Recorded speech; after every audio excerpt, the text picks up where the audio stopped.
Conservatives love to talk about absolute truth, and we always say there's not your truth and my truth, there's just the truth and all this. But it is also true that life is a little complicated, and when you have different principles, you see things differently. So when Islamists attack the World Trade Center, I see the ugly results of a violent philosophy that has been nurtured by injustice in the Middle East.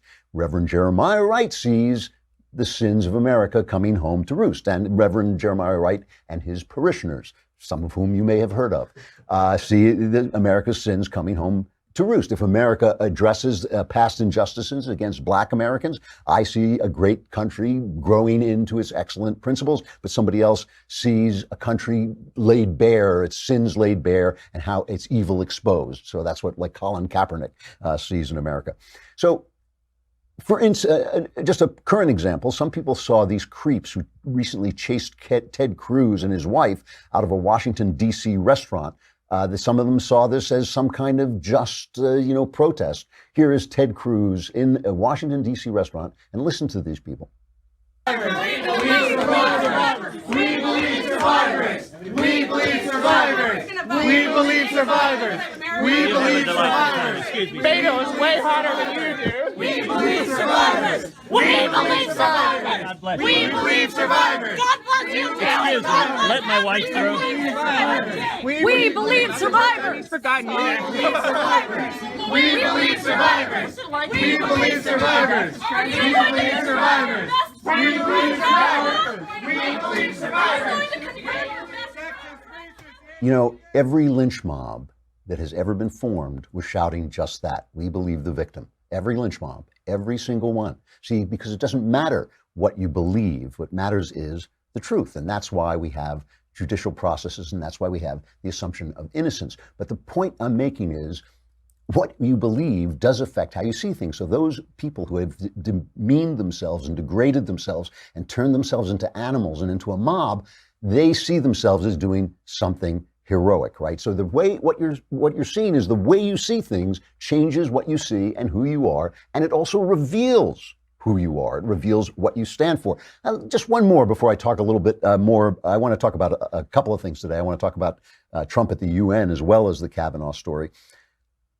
Bill Cosby got sent away for 3 to 10 years for the stuff that he was doing over many years. He drugged women. He's been convicted of this now. Many women have come forward. He drugged women and had sex with them in their sleep. Bill Cosby, as I think I've mentioned before, was a tremendously important character to me when I was growing up. When I was maybe 11, 12 years old, he was a hero to me. Like, I can't even think of what, other kids had baseball player heroes. He was a hero to me. He was a role model. He was a way that you could be funny, but he was manly because he was in that show I Spy, which I saw every single episode of. I had every record that he had. I saw him in concert time and time again. I talked my father into taking me to California to meet him while he was filming his first special. I met him while he was filming the opening of the special. I mean, he was a genuine, for about a year or so, he was a genuine hero of mine. And to see this happen, it breaks my heart. It breaks my heart. But here's the thing.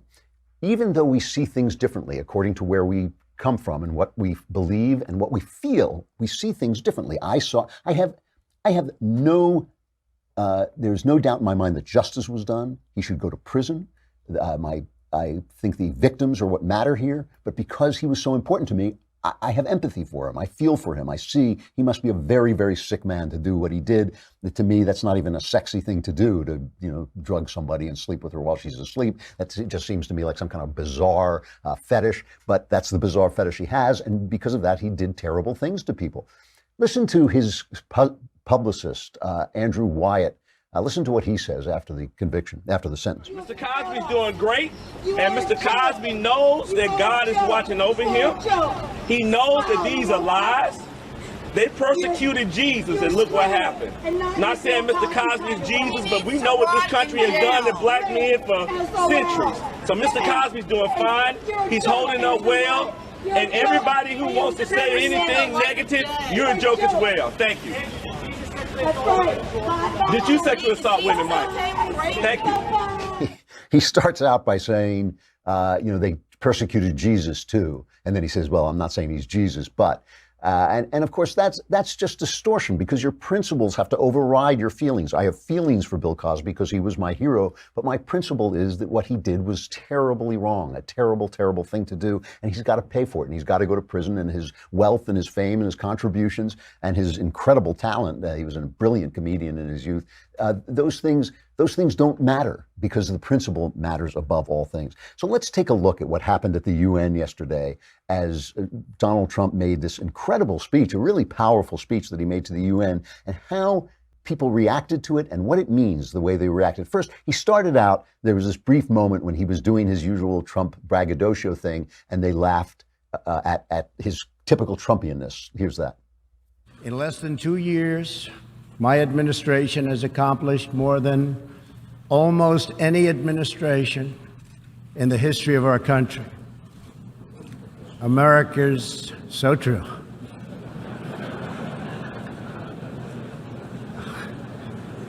Didn't expect that reaction, but that's okay.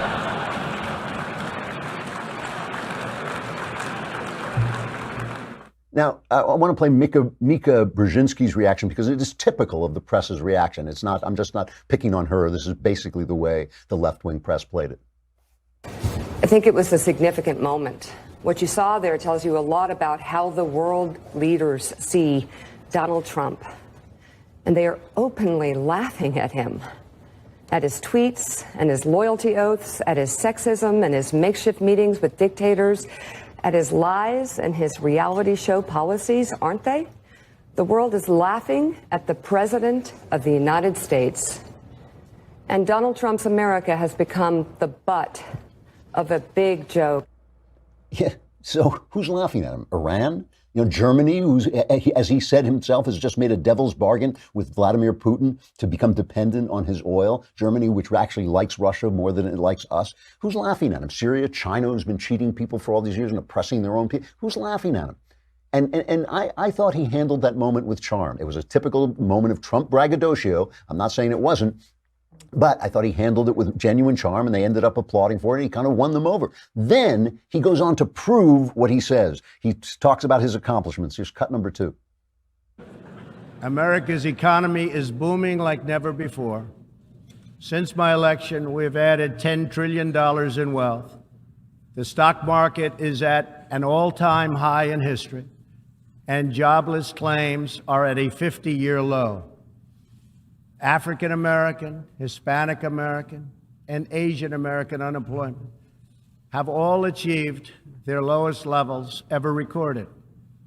We've added more than 4 million new jobs, including 500,000 manufacturing jobs. We have passed the biggest tax cuts and reforms in American history. We've started the construction of a major border wall, and we have greatly strengthened border security. We have secured record funding for our military, $700 billion this year and $716 billion next year. Our military will soon be more powerful than it has ever been before. So laugh at that, laugh at that. I want you to hear how the New York Times, a former newspaper, covered this. They fact-checked them, right? They have a woman there, Linda Q, is a fact-check reporter for the New York Times. Must be the most thankless chore in American history, right? She checks the facts just to make sure none of them get in the paper. It's like, wait, check that fact, put that fact down, get that fact back out of my newspaper. So she's checking the facts, what he just said, and she says, well, he's right that first, there's a headline that says something like false or exaggerated, or I don't remember what it is. He's right that the United States stock market is soaring and unemployment rates for Hispanics, African Americans, and Asian Americans have reached record lows, but he omitted less flattering indicators when describing an economy booming like never before. For example, listen to this.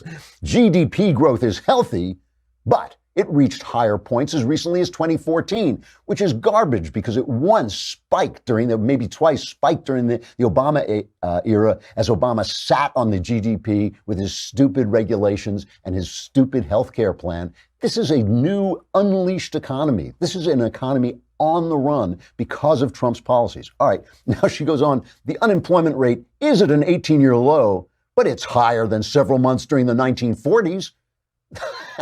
1960. I mean, this is what I'm saying is the way you feel, the way you see things reveals who you are. It reveals what your principles are. And wage growth is still slow, she goes on. The point is, these are amazing accomplishments. I'm not telling you to like Trump. I'm not telling you Trump is a good guy. I'm telling you he's doing a great job. These are amazing accomplishments. And finally, the reason the New York Times and all the left is so pinched, so angry, is the reason Mika Brzezinski and a lot of the press, when they hear that laughter, they feel like, oh my goodness, Iran is laughing at us. Now we're the butt of jokes in Iran, which I can't say on the air what my reaction to that is. But this is why. It's what Trump said. He defended American exceptionalism. He defended, he said, we don't want an empire. We do not want to run an empire. We don't want to tell you how to live. We want to live the way we want to live. And he excoriated Iran. He defended his trade principles by pointing out what China is doing, that it's not free trade if China is messing around with us. But then he just talked about the America that he wants to protect and defend and to serve as America's president. This is cut number 5. As for Americans, we know what kind of future we want for ourselves. We know what kind of a nation America must always be. In America, we believe in the majesty of freedom and the dignity of the individual. We believe in self-government and the rule of law, and we prize the culture that sustains our liberty, a culture built on strong families, deep faith, and fierce independence. We celebrate our heroes. We treasure our traditions. And above all, we love our country. See, when the left has a pinched view of what Trump is doing, when they have a pinched view of what Trump is saying, when they cringe at the laughter of the UN, a corrupt, low organization, this is what they hate. What they hate is that visceral patriotism that I believe he actually feels and that he is also putting forward, that vision of a country that is free, that loves its freedom, that loves its traditions. That is like saying the name of Jesus to a possessed soul. Remember those scenes in The Exorcist where the priest sprinkles the holy waters? She's vomiting green. That's what you're getting from the New York Times. The New York Times is like their head is spinning around 360 degrees and green bile is spewing out of them because he mentioned what America is, how great it is. That's what they don't like and that's what they don't support.